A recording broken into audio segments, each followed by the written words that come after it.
Entonces, eso sería 11. Nos quedan, creo que 3 temas y el repasito, ¿ya? En este caso voy a abarcar 4 bacterias, ¿ya? De las cuales yo he creído que son las más importantes porque lo vas a ver a cada rato, te las van a preguntar a cada rato en el hospital, ¿ya? Sobre todo en el hospital y en lo que es en tus exámenes. Es muy común que te encuentres preguntas de estas bacterias, sobre todo esta, ¿ya? Esta, dicen que no hay médico peruano que no sepa tuberculosis, ¿no? Que todos debemos saber tuberculosis.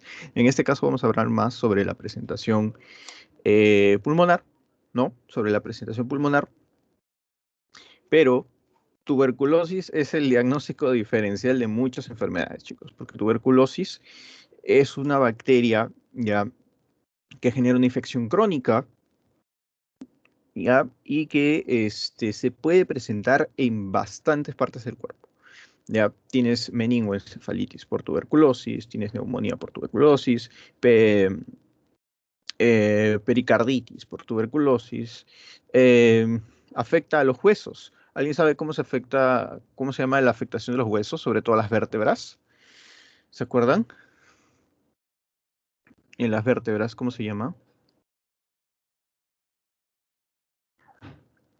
Disculpe la letra. En las vértebras se llama mal de Pot, ¿te acuerdas? Mal de Pot. Ya, mal de Pot, con doble T.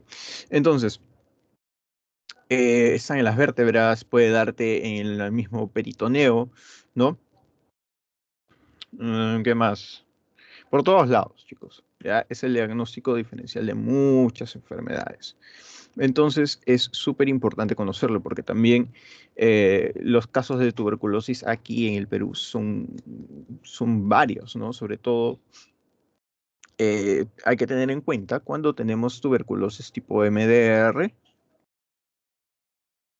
y la XDR, ¿no? Que la primera significa multidrogo resistente y la X es la extradrog resistente, si no me acuerdo bien el nombre. La XDR. Entonces, estas son las más importantes, ¿no? Las más complicadas también al mismo tiempo. ¿Por qué? Porque ya son resistentes a los fármacos antituberculosis. Pero vamos a hablar un poquito de las bacterias, ¿ya?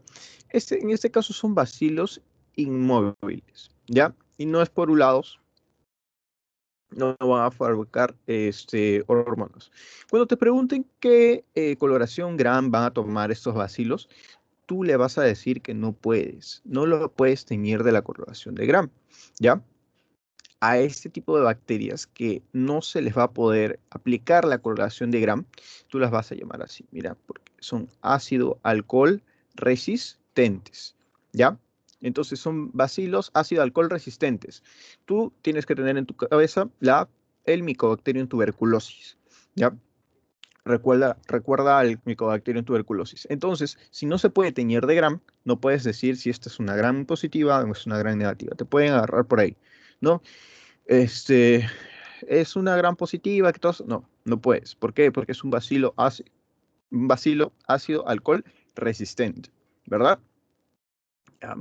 Entonces, ¿cómo encontramos a la tuberculosis, ¿no? ¿Cómo la identificamos? Bueno, pues puedes hacerlo mediante cultivo, pero ojo, el cultivo demora, ¿no? En todas las bacterias demora, pero sobre todo en tuberculosis no puede demorar unas semanas.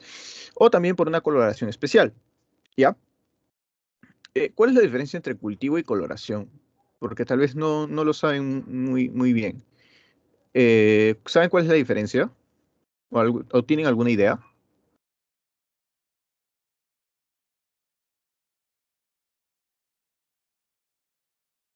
¿Alguna diferencia entre cultivo y la misma coloración?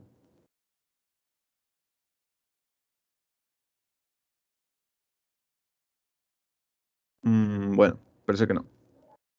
Entonces, mira, cultivo es precisamente tú vas a colocar un poquito de la muestra donde tú piensas que hay tuberculosis, ¿no? Eh, puede ser de un aspirado, por ejemplo, y lo que vas a hacer es colocarlo en un medio, ¿ya? El cultivo para tuberculosis, para el Mycobacterium, se le llama así, mira, Lowenstein-Jensen, es el más común, ¿ya? Lowenstein-Jensen. En cambio, mira, hay una tinción para tuberculosis, ¿ya? La tinción para tuberculosis se usa sobre todo para los pacientes que, por ejemplo, están expectorando, ¿no? Le dicen, vas a expectorar, ¿no? Entonces, lo que hacen es hacer estas arcadas, ¿no? Digamos, bueno, no son arcadas, ese garraspeo, ¿no? Para poder sacar digamos, el esputo que se encuentra más debajo en las vías aéreas, ¿no? Porque eso es el importante si se sospecha de tuberculosis pulmonar, por ejemplo. Es el esputo que se encuentra en las vías aéreas, sobre todo inferiores, ¿no? Y busca escupirse, ¿no? Y dentro de la saliva, ya en esa saliva se le va a aplicar esta coloración, la coloración Sil-Nielsen, ya, en la cual tú vas a poder encontrar precisamente estas bacterias aquí. Recuerdo que en el laboratorio una vez nos hicieron contarlo, ¿no? Y era un poquito complicado porque a veces se confunden por ahí, pero sí se pueden identificar, ¿no? Un concurso era contar cada uno de los Mycobacterium, ¿no? Porque dependiendo de tú tienes que analizarlo por campos, ¿no? Dependiendo de cada campo, tú vas a poder sacar cuán infectado está el paciente, ¿no? No es lo mismo que encuentres una, que encuentres dos por ahí, a que encuentres 10 en un campo, a que encuentres 20 en un campo, ¿no? Eso quiere decir que está un poco más infectado por la tuberculosis, ¿no? Son aerobios estrictos, ¿no? Y van a presentar esto, mira, una pared celular compleja y rica en lípidos, ¿ya? Esa pared compleja le permite evadir, ¿no? Digamos, bueno, ciertos procesos como por ejemplo la fagocitosis, ¿no? La misma fagocitosis le va a poder impedir, pero al mismo tiempo, ya, digamos, esta pared, ¿no? Celular, lo que va a hacer es hacerlo, digamos, posible de atacar, ¿ya? Mediante distintos antibióticos, ¿no? Primero, en la parte externa, por la parte externa tenemos una cápsula, ¿no? Por la parte interna tenemos una membrana plasmática, ¿no? Que es que está acá, ¿no? Que viene a ser la membrana celular. Tiene un espacio también periplásmico, ¿ya? Importante también que lo asemeja con los gram positivos, es que tiene una gran pared de ¿qué cosa? De péptidoglucano, ¿ya? El peptidoglucano se encuentra, digamos, am, de una manera abundante, ¿no? Dentro de esta pared. Y también va a tener otras sustancias, ¿no? Como por ejemplo, eh, ari- ah, arabinolactanos, que le va a permitir, digamos, estas estructuras, ¿no? Que es el arabinolactano, lo va a poder anclar a otras estructuras, como por ejemplo los acilglicolípidos, ¿ya? Quiere decir que en la membrana externa, la que está más cerca a su cápsula, se van a presentar bastantes lípidos, ¿ya? Ya, bastantes lípidos. Es una estructura dependiente de los lípidos, ¿ya? La pared es dependiente de los lípidos. Es la característica de esta bacteria que lo hace también un poco más resistente a esta tinción de Gram, ¿no? Que le va a impedir ser identificada, ¿no? Es un poco difícil. Pero como les decía, esta pared, ¿no? Tiene algo bueno para ella, pero también algo malo, ¿no? Que le permite ser blanco, como tiene bastantes estructuras, entonces todas estas estructuras pueden ser blanco de, este, de, de la acción de distintos antibióticos, ¿ya? Ya, siguiente. Mira, esta enfermedad se caracteriza por algo, ¿ya? De manera histopatológica va a formar unas estructuras interesantes, ¿ya? Llamados granulomas.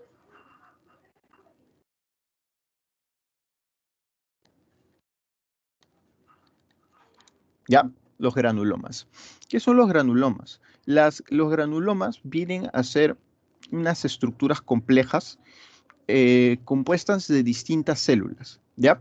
A manera digamos, de mnemotecnia, ¿no? Para que lo entiendas, se, se entiende de esta manera. A ver, un ratito. Ya. De esta manera, mira. Imagínate que las bacterias van a infectar células, ¿ya? Estas bacterias se caracterizan por invadir, ¿no? Células del sistema inmune también, ¿no?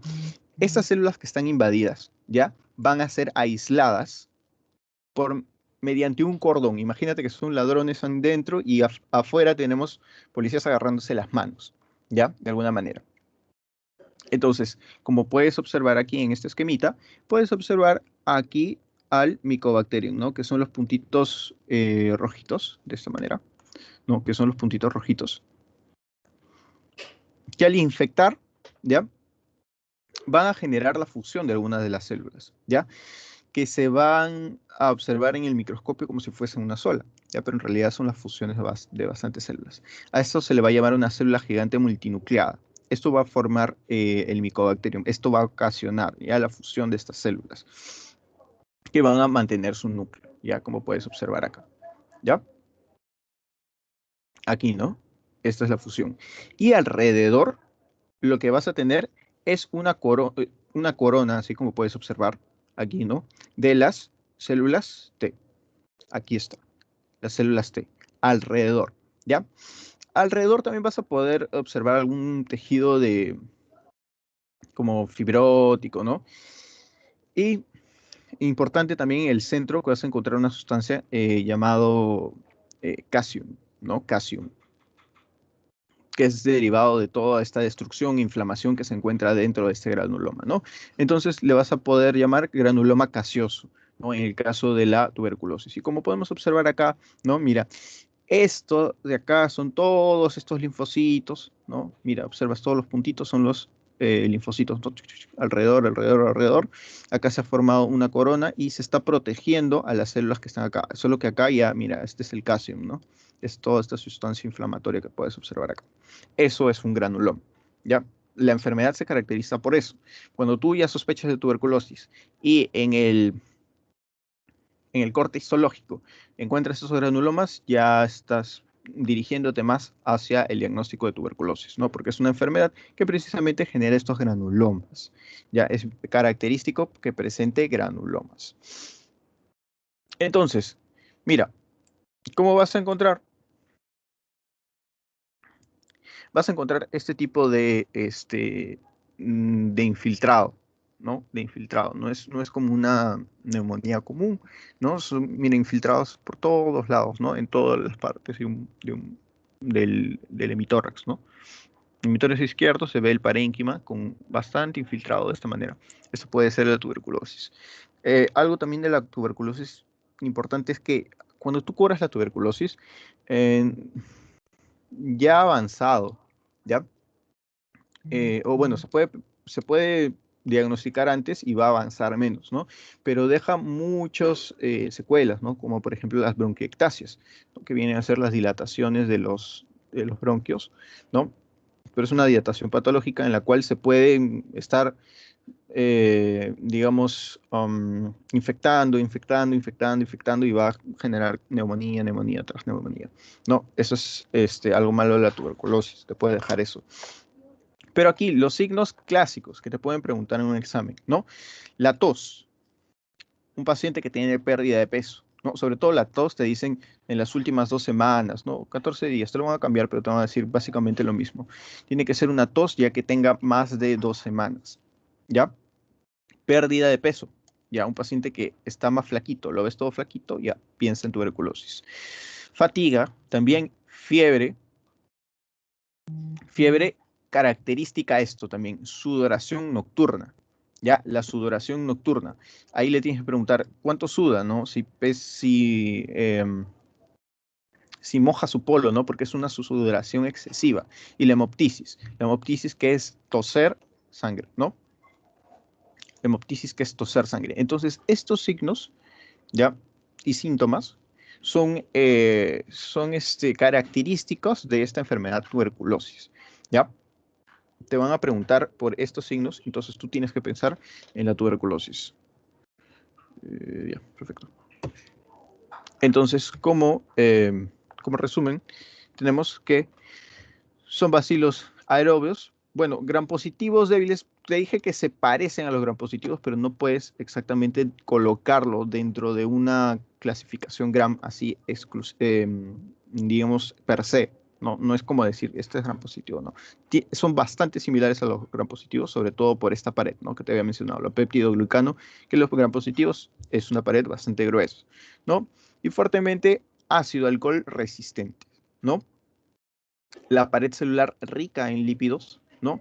Lo que hace al microorganismo resistente a desinfectantes, detergentes, antibióticos, bacterianos frecuentes, ¿no? Y tensiones tradicionales. Pero por lo que sí se muere el Mycobacterium es por los rayos UV, ¿no? Sí, eso disminuye la cantidad de los mismos Mycobacterium, ¿no? Es capaz del crecimiento intracelular en los macrófagos alveolares inactivados, ¿no? Lo que te decía, ¿no? Son precisamente las células del sistema inmune las que van a ser afectadas y ahí va a crecer el micobacterio, ¿no? Capaz del crecimiento intracelular en los macrófagos, ya, claro, porque también su pared le permite evitar la fagocitosis, ¿no?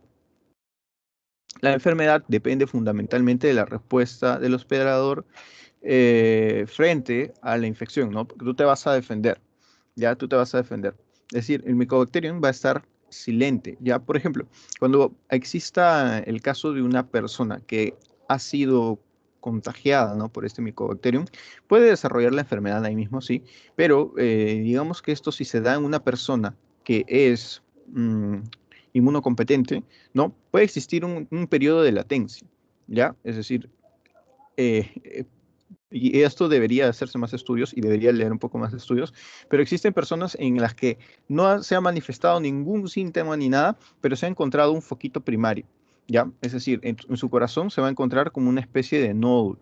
Acá, a este se le llama el foco de Gong, ¿ya?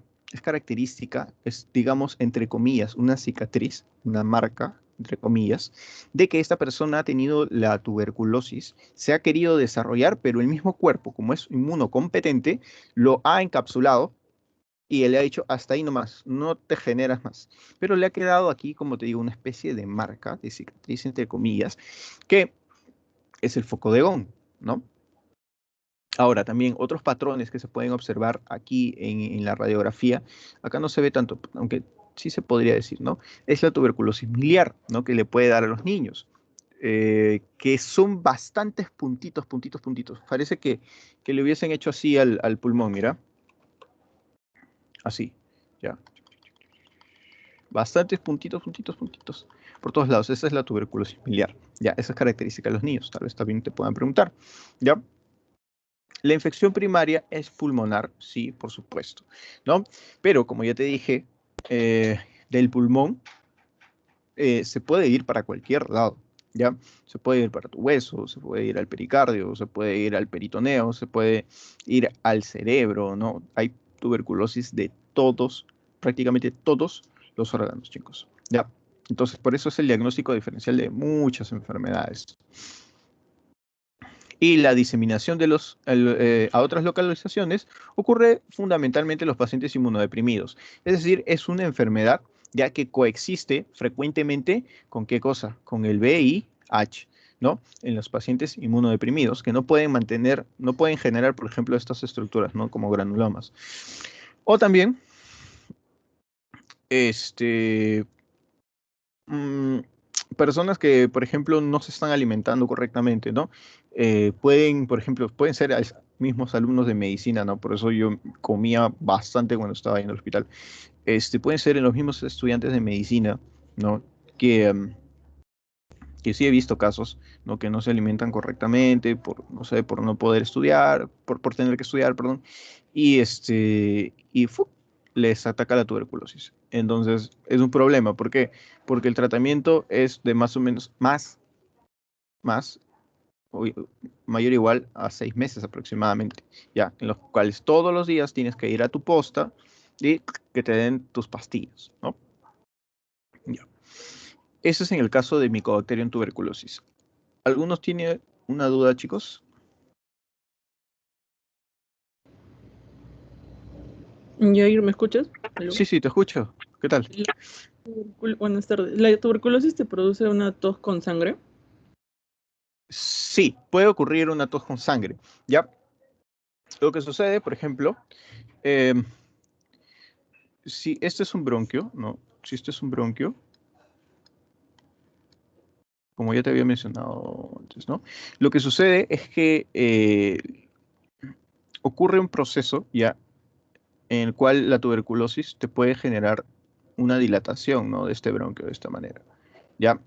Al dilatarlo lo vuelve más frágil, ¿no? Tú sabes que también alrededor se encuentran vasos sanguíneos, ¿no? Puede afectar las paredes de los bronquios porque los vuelve más amplios, los dilata, los destruye, ¿no? Y precisamente al contacto con estos vasos sanguíneos, ¿ya? O los mismos alvéolos también, tú sabes que están bien vascularizados, ¿no? Por acá alrededor. Al contacto con estos vasos sanguíneos, se vierte sangre en las vías respiratorias y el paciente al toser se da cuenta de que su esputo eh, tiene rastros de sangre, ¿no? Tiene rastros de sangre. Así que sí, te puede causar la hemoptisis, ¿no? Que es toser sangre, ¿no? Que lo puedes diferenciar con la hematemesis, ¿no? Que es vomitar sangre, pero vomitar sangre implica que el sangrado está en la vía digestiva, ¿no? Pero ahí hay una diferencia clínica, pero eso es ya cuando lo vean clínica. Pero sí, te puede hacer toser sangre. ¿Alguna otra pregunta?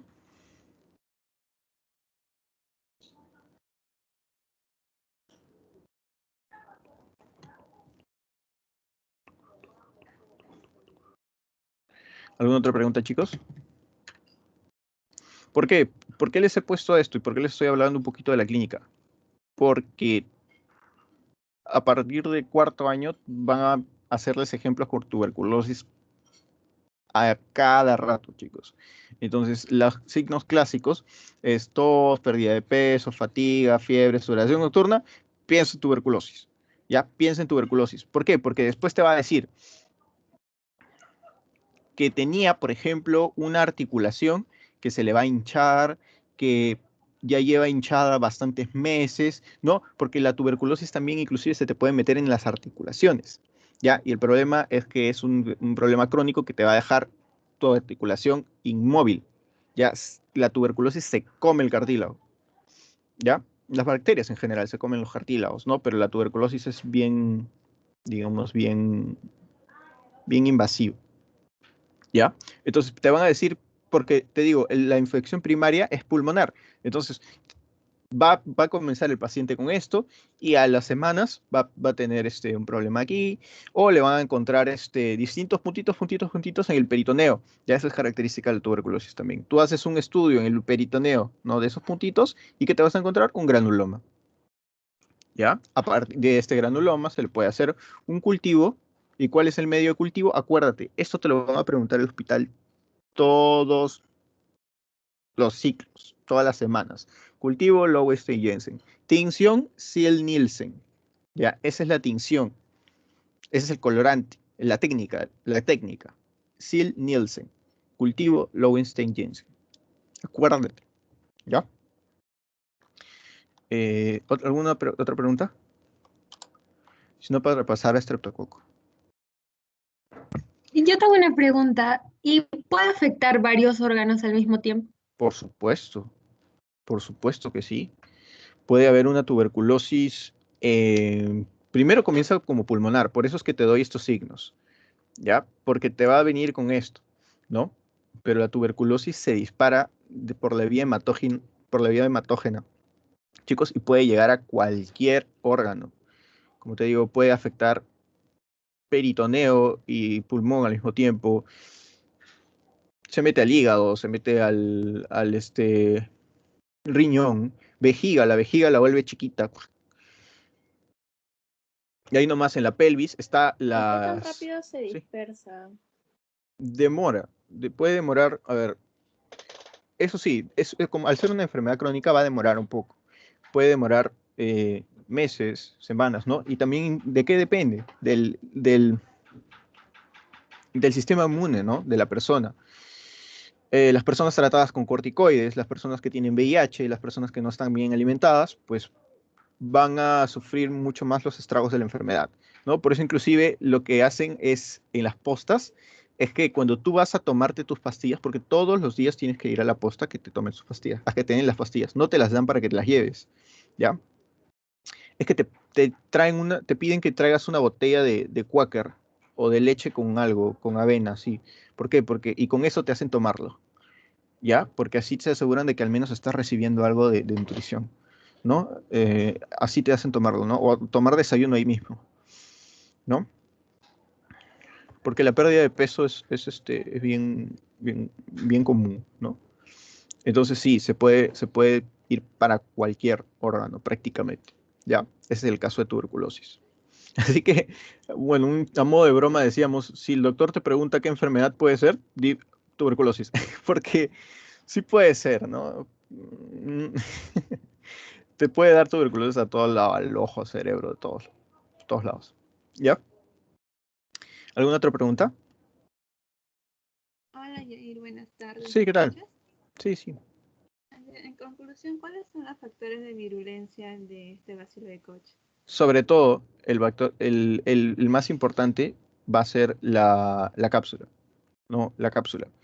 Eh, de ahí cualquier otro antígeno que genere, digamos, una respuesta inmune, pero igual la respuesta inmune es un poquito aletargada, ¿ya? El pacilo pasa piola, por así decirlo, entre comillas. ¿Por qué? Porque sobrevive dentro de la célula, ¿ya? Pero de todas maneras, la cápsula. Sobre otros factores, eh, no recuerdo haber leído, le daban más importancia a la cápsula, ¿no? Más importancia a la cápsula. Tengan en cuenta eso. Ok, gracias. Ok. Pasamos a la siguiente. ¿O tiene alguna otra pregunta? Ya. Ya. Streptococcus pneumoniae. ¿Por qué es importante el Streptococcus pneumoniae? ¿Por qué? Porque existe, digamos, cuando una persona tiene neumonía, ¿no? Que es el tema que estamos viendo, tú tienes que pensar en los agentes, en los microorganismos más frecuentes, ¿no? Para poder tratar. Y en este caso, Streptococcus pneumoniae es el microorganismo más frecuente en neumonía, sobre todo la NAC, que es la neumonía adquirida en la comunidad, ¿ya? Vas a ver bien, porque hay neumonía intrahospitalaria, ¿no? Es decir, gérmenes que es decir, una persona entra al hospital por cualquier cosa y le da una neumonía dentro del hospital, ¿ya? Los gérmenes del hospital son distintos a los gérmenes que te encuentras en tu casa, en tu barrio, ¿ya? Pero sobre todo en Streptococcus pneumoniae se relaciona con la neumonía adquirida en la comunidad, ¿ya? Con eso. Es uno de los principales, ¿ya? Si no es el más frecuente, ¿ya? Entonces, tenemos que el estreptococo es la causa principal de la neumonía y la meningitis también bacteriana en niños menores de 5 años y en los ancianos, ¿ya? En los adultos también, ¿ya? Te van a preguntar así, ¿ya? Como su chapa. Su chapa es el neumococo, ¿ya? Esa es su chapa. Esa es su chapa. Neumococo es lo mismo que Streptococcus pneumoniae, ¿ya? Eso es su chapa. Vamos a ver que se van a encontrar generalmente de dos, pero esos dos se van a unir, ¿ya? Van a ser diplococos gram positivos, acuérdate, son gram positivos, ¿ya? Pero los vas a encontrar generalmente dos y también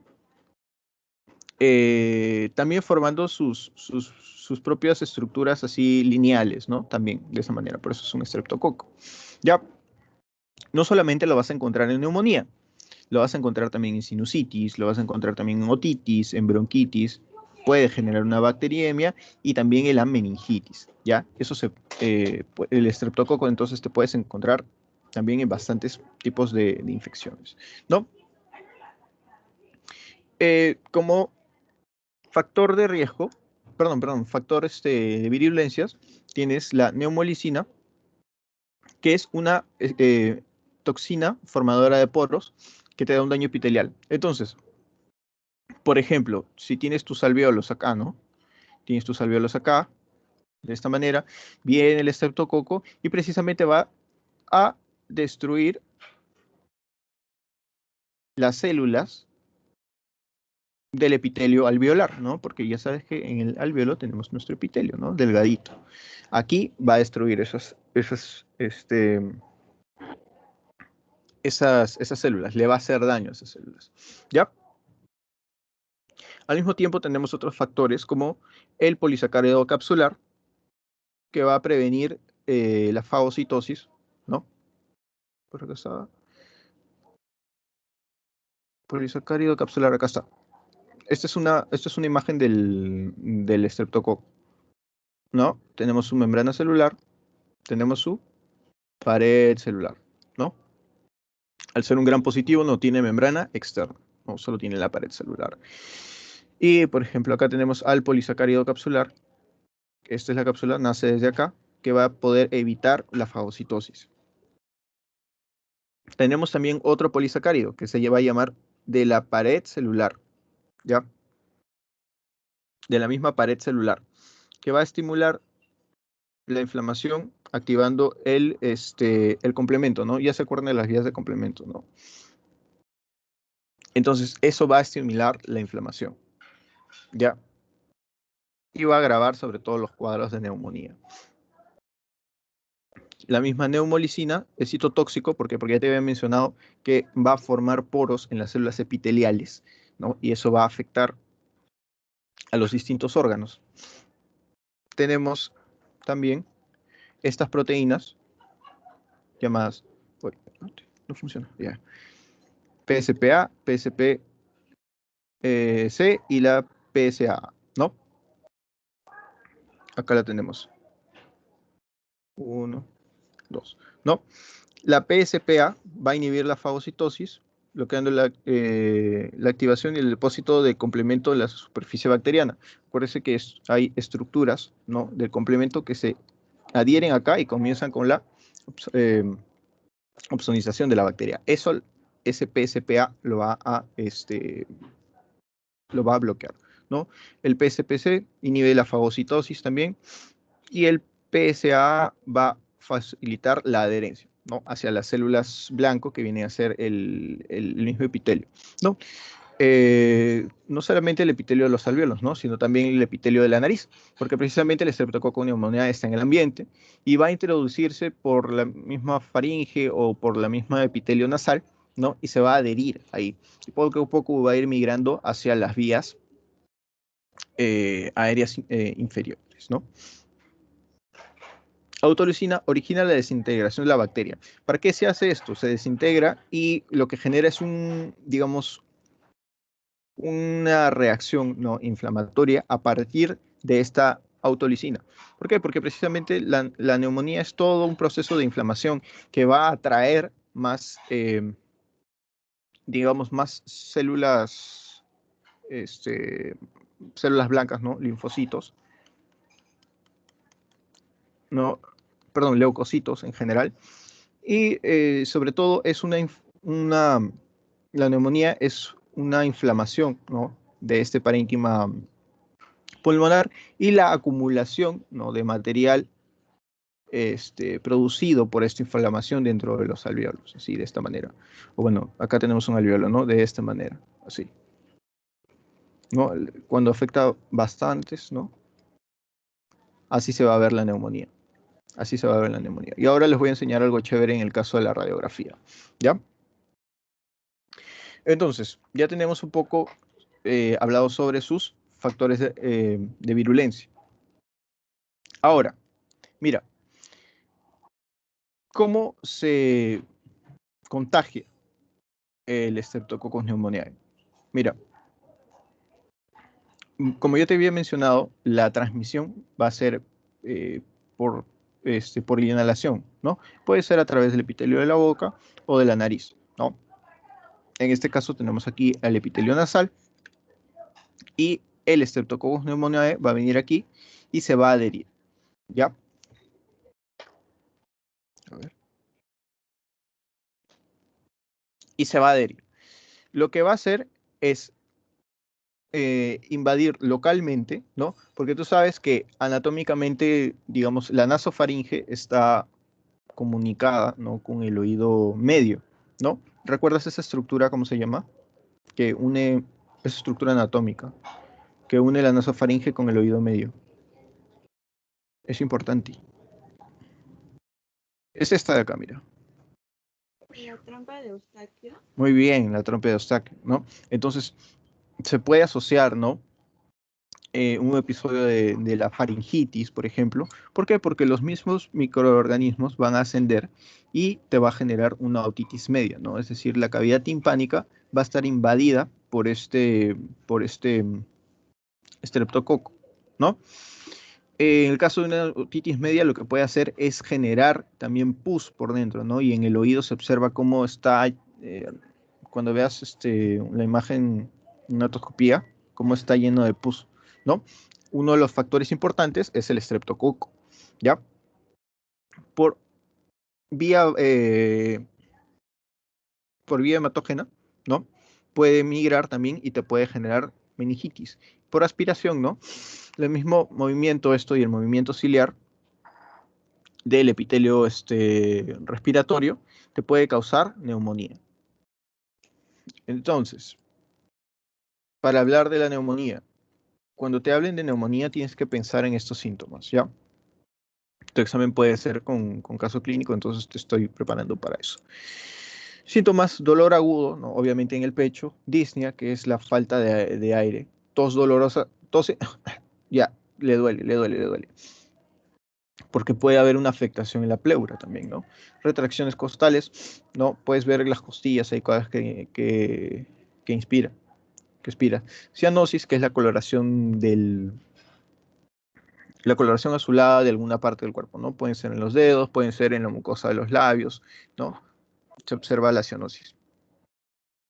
Y un desplazamiento del mediastino hacia el lado contrario. En el examen físico, inspección, abombamiento, disminución de movilidad, de la movilidad del lado afectado, ¿no? Tú ves cómo su pecho mira mis manos, cómo su pecho se infla, pero un lado no, ¿no? Ahora te voy a explicar por qué. Vibraciones vocales abolidas y disminución de la amplitud, ¿no? Ya, mira, ¿qué sucede acá? Puedes observar aquí los alvéolos, ¿no? Sucede que los alvéolos no son estructuras, digamos, que son aisladas unas de las otras, ¿no? Existen comunicaciones, ¿no? Entre, por ejemplo, el bronquiolo y bronquiolo, aquí, entre el bronquiolo y alvéolo, y también entre el alvéolo y el alvéolo, los más clásicos, ¿no? Te van a preguntar bastante sobre los poros de Kohn, ¿ya? Los poros de Kohn, perdón, los poros de Kohn. Sucede que el estreptococo ingresa aquí y comienza a generar pus, ¿no? Prácticamente, esta secreción purulenta acá, y se va a ubicar dentro de los alvéolos, ¿no? Así, de esta manera. Entonces, ten en cuenta, en las radiografías lo que tú ves negro es aire, lo que tú ves blanco es contenido sólido, ¿ya? Por eso es que los huesos los ves de color más blanco, ¿no? Y lo que estás viendo aquí es que el pulmón está ahí, está chévere, chévere. Acá es el problema, ¿no? Lo que sucede es que al estar taponado, ¿no? De este contenido purulento, de esta manera, ya no entra aire acá, o entra muy poco aire, ¿no? Entonces se forma digamos, al afectar muchos alvéolos, ¿no? Forman de lo que era una cavidad con aire, se forma una estructura sólida, ¿verdad? A eso se le llama consolidación, ¿ya? A eso se le llama consolidación. Y a todos los síntomas y signos que genera esa consolidación, es un en conjunto esos signos y síntomas se va a llamar un síndrome de consolidación, precisamente por eso, ¿no? Y en la radiografía lo vas a observar así. Lo que vas a observar también, y se ve bonito, creo que no lo he traído acá, es que acá sí va a haber aire, ¿ya? Acá sí va a haber aire. Y se va a ver clarito los bronquios. A eso se le llama broncograma aéreo, ¿ya? Porque es precisamente los espacios de aire que aún han sobrevivido por ahí, ¿no? Pero esto de acá más tira para un derrame pleural, ¿no? La pleura se ha llenado de agua y te genera esta curva de acá, que es el agua. El agua. Importante también, ¿qué más? Cuando es una neumonía bacteriana te va a afectar por lóbulos, ¿no? Espacios así, ¿no? En este caso el lóbulo inferior. Y acá podemos observar, mira, el estreptococo, mira cómo está. ¿De qué color es? Púrpura, ¿no? Precisamente. Y se encuentra de dos, se encuentra acompañadito, ¿no? Se encuentra acompañadito. Entonces, si te dicen diplococo gran positivo, ¿en qué vas a pensar? En el estreptococo. Y en su chapa, neumococo, ¿ya? Entonces, básicamente, todos los factores de virulencia, ¿dónde están? Están en la pared celular, ¿no? En la pared celular y en la cápsula. Todos los factores ya te los he comentado acá, ¿no? Neumolicina, importante, porque va a afectar a este epitelio, ¿no? Tanto de la superficie interna de la cavidad nasal, ¿no? De los alvéolos también, y también ¿de dónde? Del oído medio, ¿no? Porque te puede generar otitis medio. Al mismo tiempo también te puede generar meningitis, ¿no? Ya hablamos de los signos y síntomas de la meningitis. Y también los otros factores que ya te había mencionado, ¿no? PSA, adherencia, PSPC, inhibir fagocitosis, ¿no? PSPA bloquea el complemento, ¿no? Es decir, va a defenderlo de la opsonización. ¿Alguna pregunta hasta acá?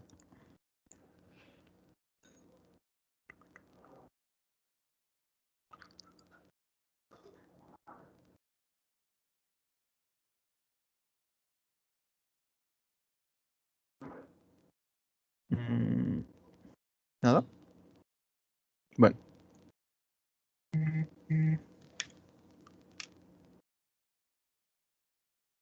A ver. Ya. Haemophilus influenza.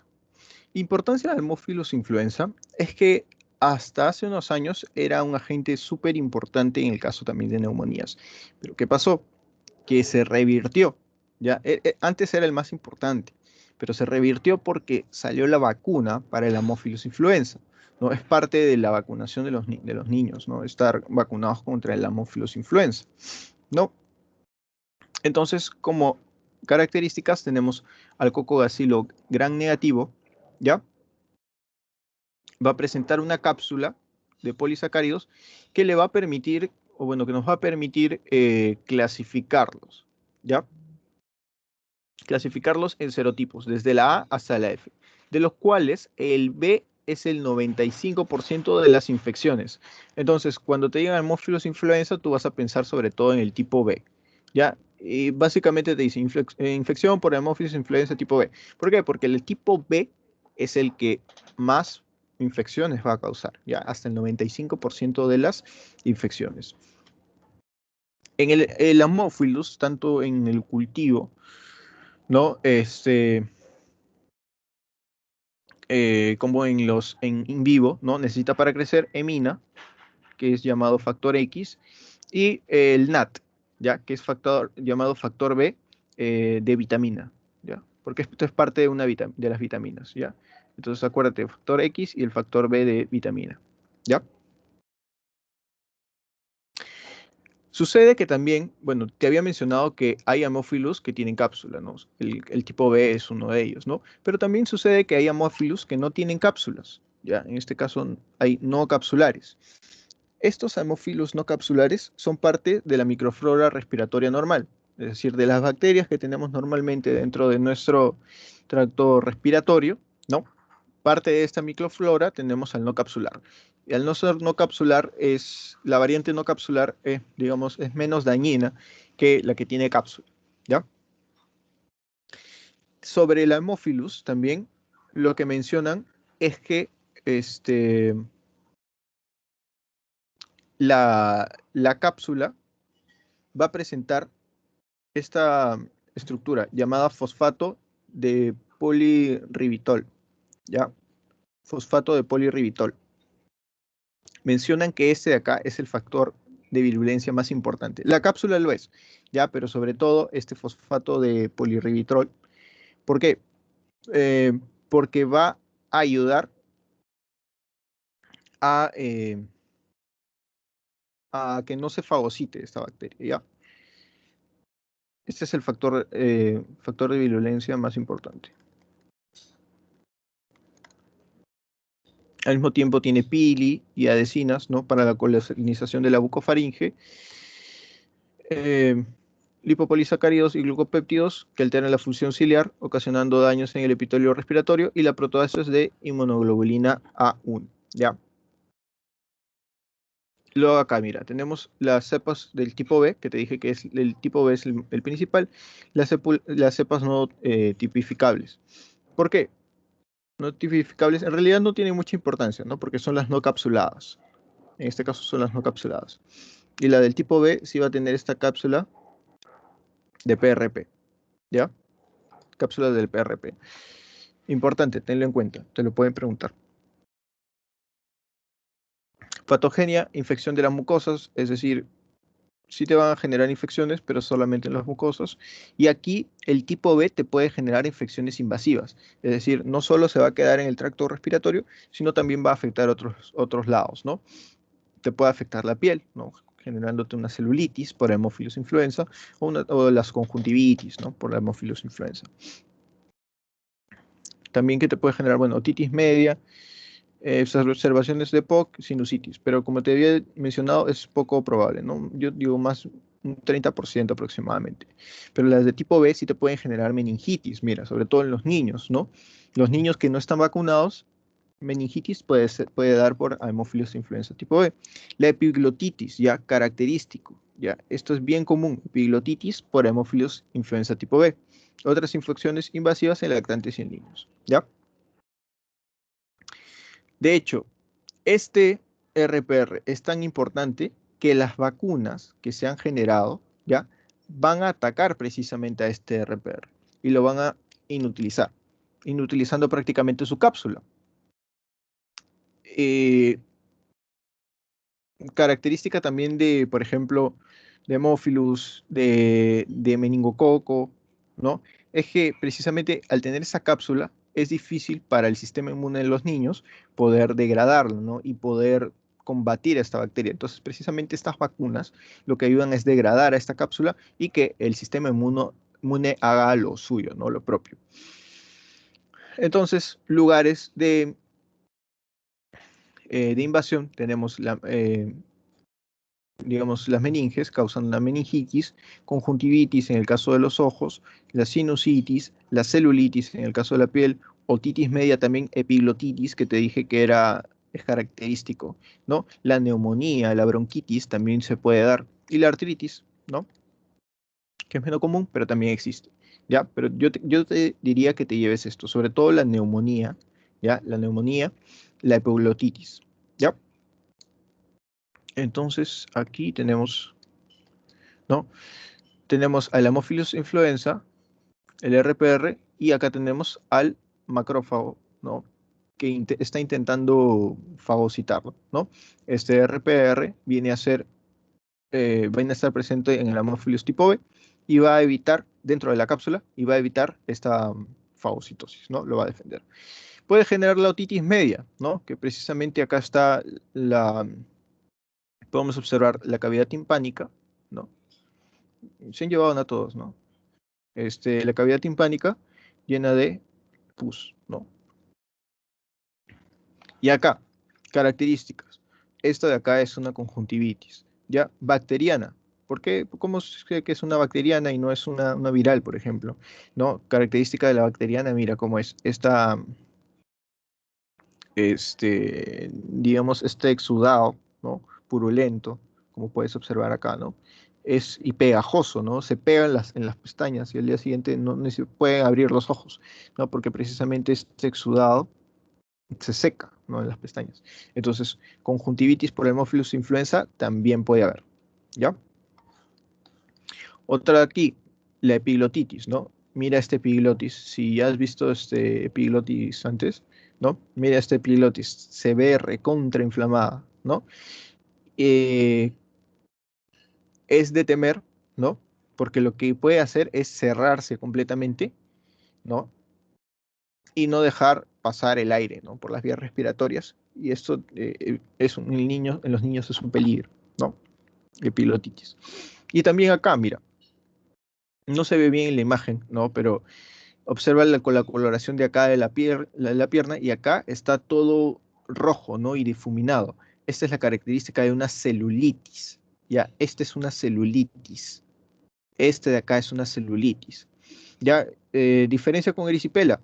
Muchos dicen que erisipela es cuando te vas a la playa y te quemas, ¿no? Pero no, la erisipela no es por el sol, la erisipela también es por las bacterias, ¿ya?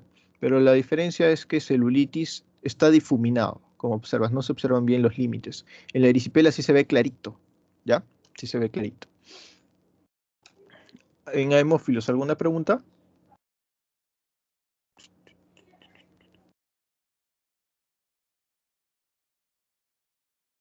¿Puedes repetir cuáles eran sus factores de virulencia, por favor? Sobre todo acuérdate del RPR, ¿ya? Acuérdate del RPR, es que es parte de su cápsula, ¿ya? Que te va a evitar la fagocitosis. La proteasa, ¿no? Acuérdate que la inmunoglobulina es una proteína, ¿no? Algo así es una proteína, ¿no? Entonces lo que hace es estas proteasas eliminar esa inmunoglobulina, ¿no? Impedir su acción sobre la bacteria. Y básicamente eso. Lipopolisacáridos y glucopéptidos, eso tienen en general varias bacterias, ¿no? No es tan específico de esta bacteria, ¿ya? Pero sobre todo acuérdate de esto, de RPR y la proteasa inmunoglobulina, que no todos los tienen. Ya, gracias. Yair, la otitis media es frecuente en los niños, o sea, o Sí, esta característica clínica. Ajá. sí, es característica, es frecuente en los niños, ¿ya? Sobre todo, por ejemplo, que te dé un antecedente de un niño que se ha ido a la piscina, ¿no? ¿No te ha pasado que te has ido a la piscina y ahí te comienza a doler el oído? Se te metió agua ahí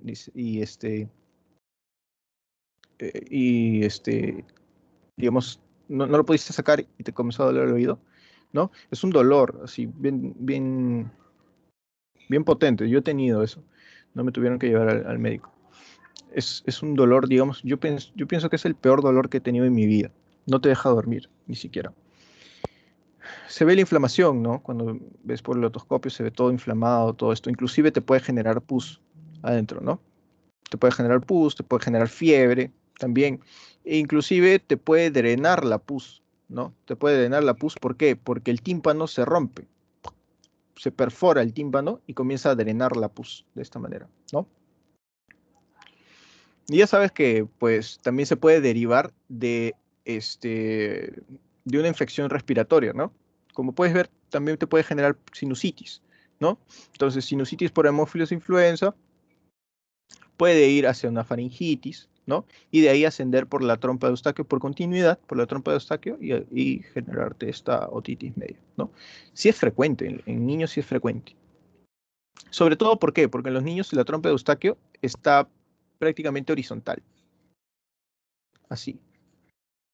Está horizontal. En los adultos está hacia abajo, pero en los niños está horizontal, ¿no? Y es más cortita, entonces pueden avanzar las bacterias, ¿no? Hacia el oído medio. ¿Sí? ¿Alguna otra pregunta?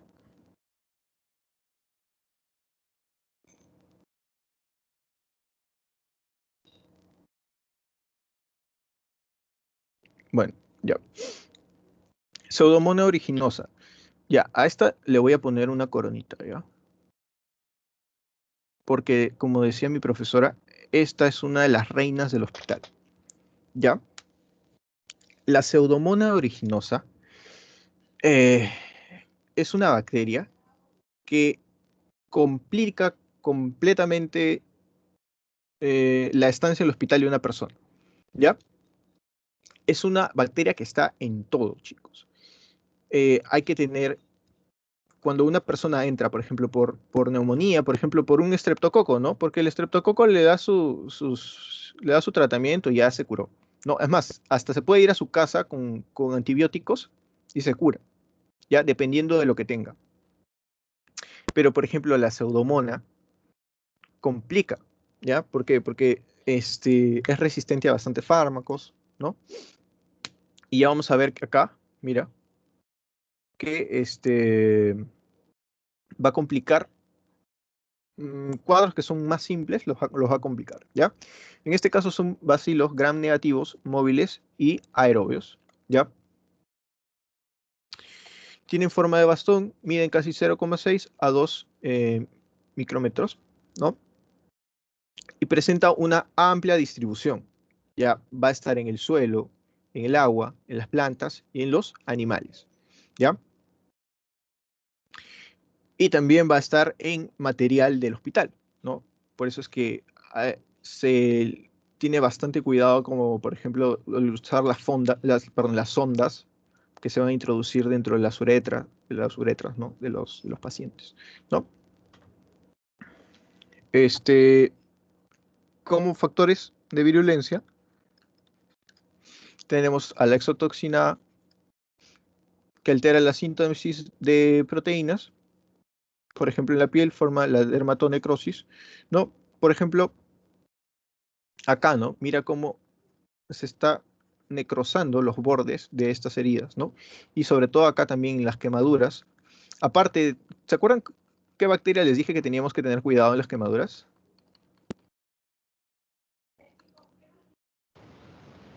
Clostridium tetani. Perfecto, muy bien, Clostridium tetani, ¿no? En el caso de una quemadura, por ejemplo, de segundo grado, así, se busca que no se contagie con Clostridium tetani, ¿no? Se le da profilaxis, ¿no?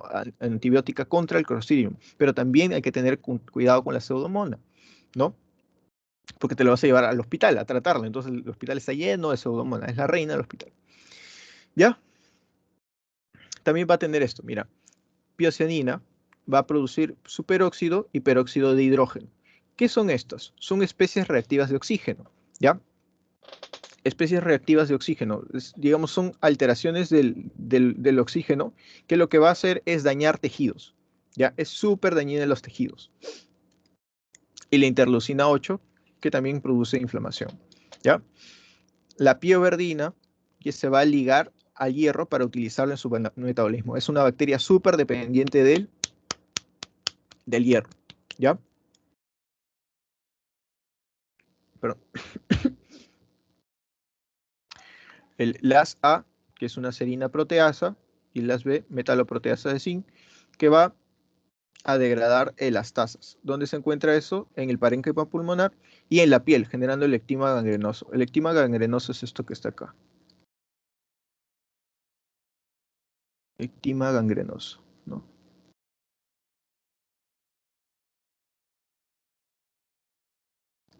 Ya, el ectima gangrenoso. Precisamente el ectima es así, ¿no? Es como una úlcera, ¿no? Cuando se encuentra ya necrosado, ¿no? Que no se puede tratar, no, es el ectima gangrenoso. Está causado por la pseudomonas, ¿ya?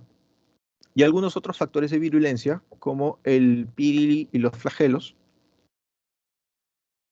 que le permite unirse a las células huésped y también la motilidad. Algo importante también, la formación de biopelículas. ¿Se acuerdan que les dije que era una biopelícula, no? O un biofilm también le llaman. A ver, ¿dónde está?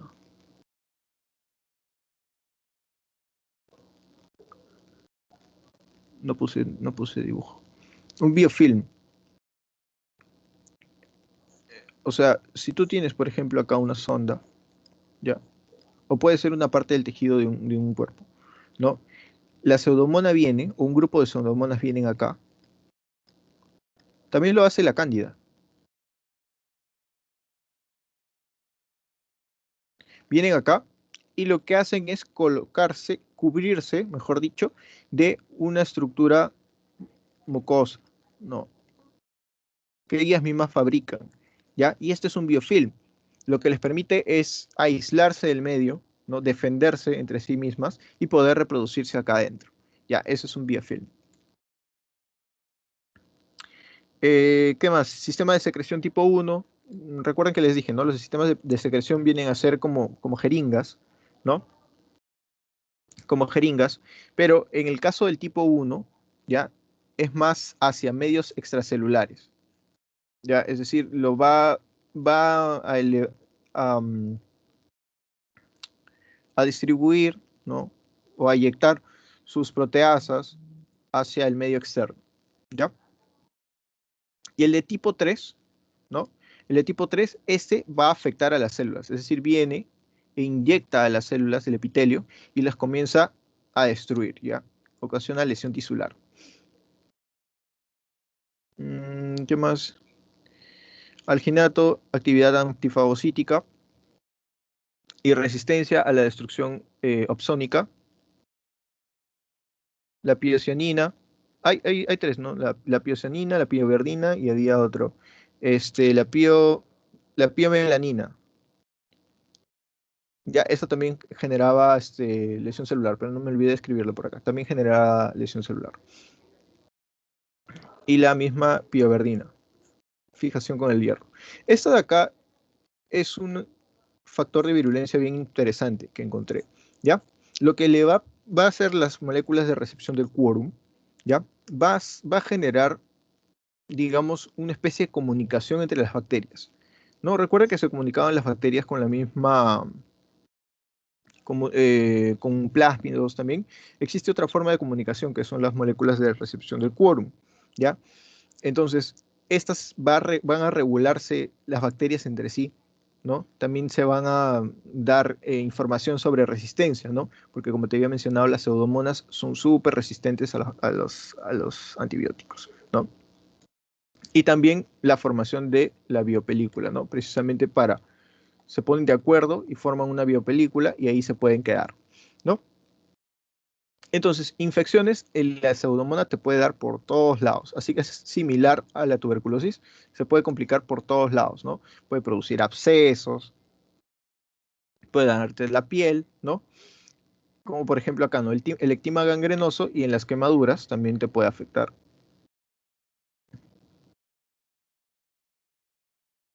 Por la pseudomona, ¿ya? Existe también un tipo de otitis, ¿ya? Que digamos no es la típica otitis este, que te describí con estreptococo y con hemófilos, ¿no? Este tipo de otitis se le llama otitis externa maligna. Esta otitis se desarrolla, digamos, en las personas que son inmunodeprimidas, ¿ya? Y se caracteriza, perdón, por esta lesión tisular, ya intensa, que genera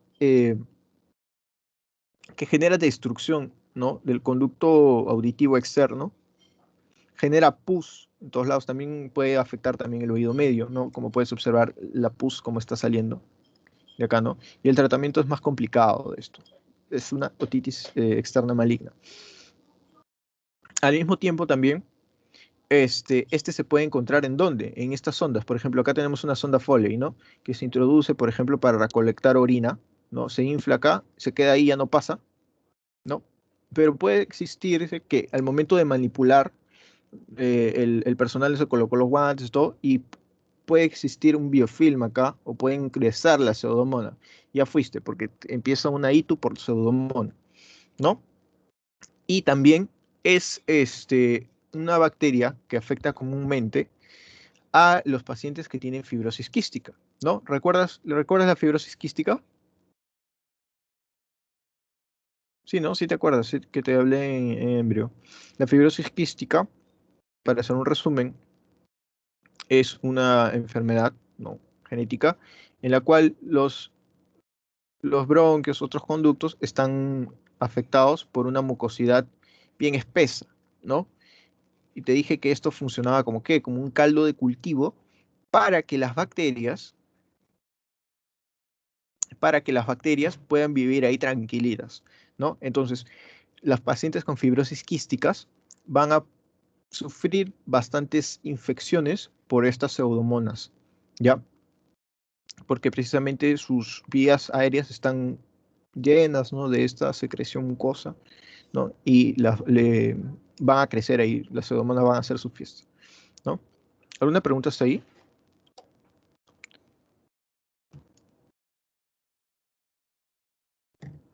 ¿Alguna pregunta, chicos?